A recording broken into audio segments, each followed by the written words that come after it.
Las bandas del régimen se disputan los territorios favorables para generar dinero sucio. Eso es lo que sucede ahora entre Diosdado Cabello y Tarek William Saab. Por eso, no podía resultar más cínico escuchar a Diosdado felicitando a Tarek por su cumpleaños, agregando en tono burlón, ¿cómo han atacado a Tarek? Cuando la verdad de lo sucedido en los últimos días es que al jefe del Ministerio Público le partieron las piernas, simbólicamente hablando, por órdenes de Diosdado Cabello. Algo importante, nadie debe dudar.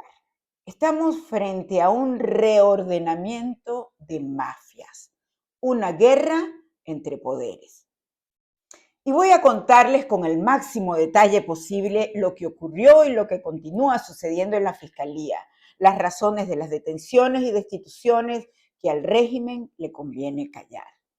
Y una cosa es cierta, Diosdado avanza en el control del poder y cada vez le ronca más cerca a Nicolás Maduro, que pareciera entumecido por el miedo.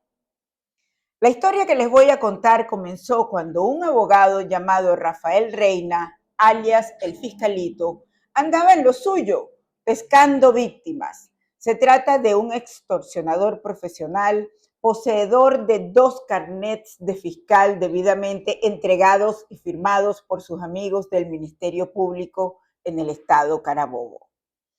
En realidad, el estafador Reina, el Fiscalito, trabajaba para la Fiscalía Superior y para un grupo de fiscales importantes del estado Carabobo. Era un señor respetable para el régimen hasta que el escándalo trascendió. Lo que ocurre en ese estado es una verdadera grosería que probablemente se reproduce en el resto del país. Fiscales con $300 de sueldo viven como millonarios, invierten en negocios de todo tipo, son acumuladores de joyas, se desplazan en vehículos de lujo, todos blindados, en fin, desfilan sin pudor su riqueza obtenida del delito.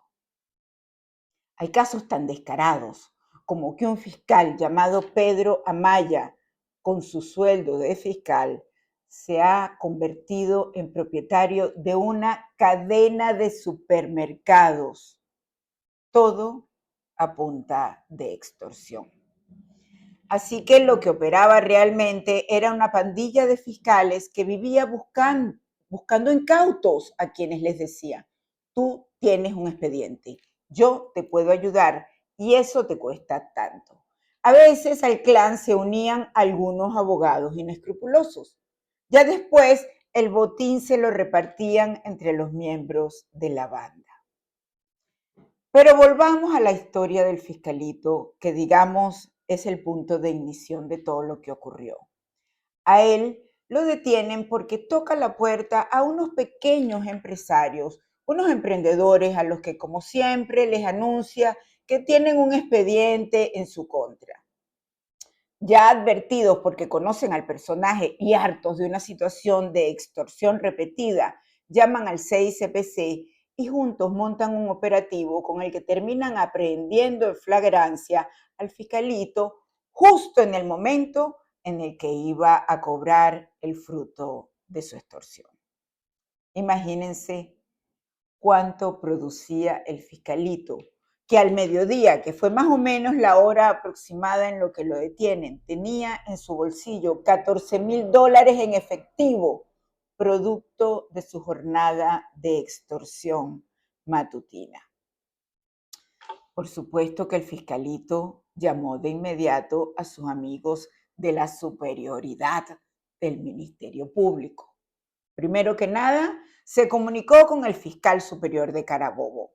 Así que el funcionario, ya al tanto de la situación, cuando recibe la llamada de la policía informándole que tienen retenido a un sujeto con falsa identificación de fiscal y que pretendía extorsionar a unos comerciantes, respondió, eso no es así. Repito, el fiscal superior se negó a aceptar cualquier acusación contra el fiscalito y ordenó su liberación inmediata. Los policías lo soltaron, pero pasaron el reporte al Ministerio del Interior. Fue entonces cuando Diosdado Cabello dijo, ¡bingo!, y ordenó recapturar al fiscalito, a quien presentaron en tribunales, y él, asistido por su abogado, soltó esta perla. Un momento, yo voy a echar el cuento, yo quiero delatar, voy a decir cómo es este negocio, porque yo sí trabajo con el fiscal superior y con los dos auxiliares, y esto es un negocio con ganancias compartidas. Se crea entonces cierta corredera y le avisan a la fiscal directora contra la corrupción, Marvin Emperatriz González Barrios, y su respuesta fue, déjenme consultar con el fiscal general. ¿Y qué creen ustedes que respondió Tarek William Saab? Ninguno puede ir detenido. Ordenó liberarlos a todos, dando instrucción de que no se iniciara ningún proceso judicial. Instruyó además para que se los mandaran, porque era el fiscalito y sus amigos, a Caracas, porque él se encargaría de imputarlos por la vía ordinaria. Por supuesto, su gente, o sea, la gente de Tarek, obedeció. Seguramente fue cerca de ese momento cuando Tarek publicó un tuit en la red social X informando que 10 fiscales habían sido imputados, a lo que, por cierto, el abogado Zair Mundarain, lapidario, replicó en la misma red. Imputados y todos están en libertad. En realidad, se habían ido a sus casas con todo lo robado el fiscalito y sus compinches. El mensaje del abogado Mundaray desató los demonios entre los policías que pegaron el grito al cielo. Nosotros los agarramos en plena extorsión con las manos en la masa. Fuimos además los que hicimos el operativo y nos quedamos fuera de ese negocio sin cobrar nada.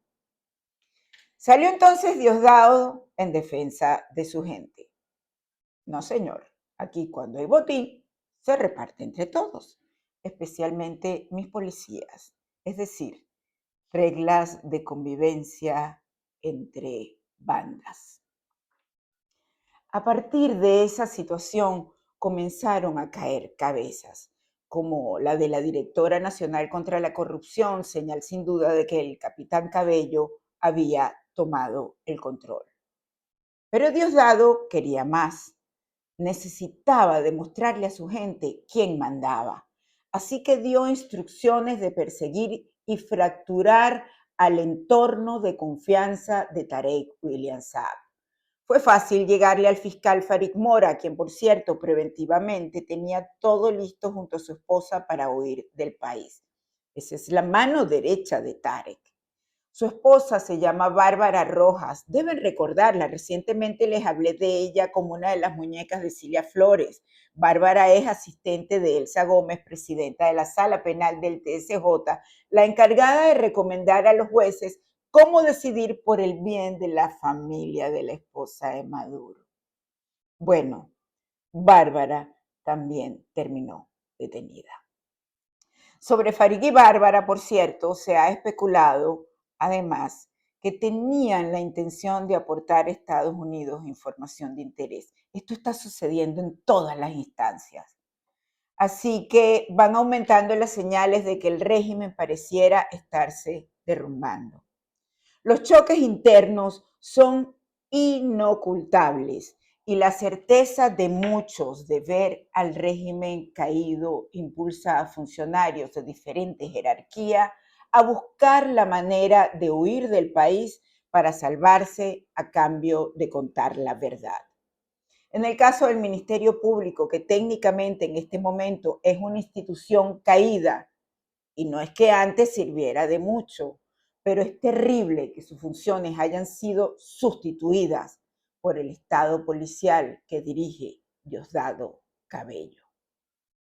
De esta manera, ahora son los policías quienes están mandando y se quedan con el botín. Ahora son ellos los encargados de instruir expedientes contra quien les conviene, si es que se les puede definir de esa manera. Todo esto sigue avanzando y es evidente que en la rebatiña de este reacomodo, Diosdado aplicó la fórmula del cártel de los soles, que no es más que incorporar a los funcionarios al delito, hacerlos partícipes en el negocio, en el caso de los soles del narcotráfico, y darles su platica para que obedezcan. Es la desmoralización que destroza un país, el chavismo en pleno apogeo. Porque además el asunto no solo ha quedado en bandidos asaltantes. Está el tema de que esta organización corrupta que ha operado en la Fiscalía ha violado reiteradamente los derechos humanos de los venezolanos, mantiene confinados a inocentes que son víctimas de torturas. ¿Quién responde por decisiones procesadas por esos bandidos? ¿Qué tiene que decir, por ejemplo, Orlando Peña, encargado de dirigir todos los casos de terrorismo que han llevado a prisión a centenares de venezolanos y que ahora es él quien está detenido? La misma situación se reproduce para Farid Mora, el asistente de Tarek, quien justamente como su mano derecha había estado presente mientras hombres y mujeres eran torturados, civiles y militares, en muchos casos torturas feroces de las que un ser humano no se puede recuperar. Y finalmente, Tarek William Saab, que aún es fiscal general y apuesta a la inmunidad de conocer las miserias del régimen, abrazado a la impunidad que lo protege de la responsabilidad de ser violador de los derechos humanos.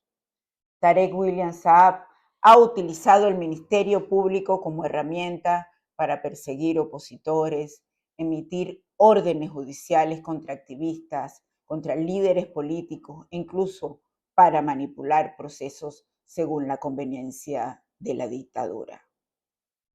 También es responsable en casos de represión, detenciones arbitrarias, desapariciones o muertes durante manifestaciones, además de dilatar o entorpecer investigaciones contra cuerpos de seguridad. Y obviamente ha atacado cobardemente el ejercicio de la libertad de expresión, ha procesado y perseguido a periodistas. Es mentiroso hasta con su propia vida. Así son. Nos vemos en el próximo episodio. Gracias por suscribirse, por todos sus comentarios y por tanto cariño.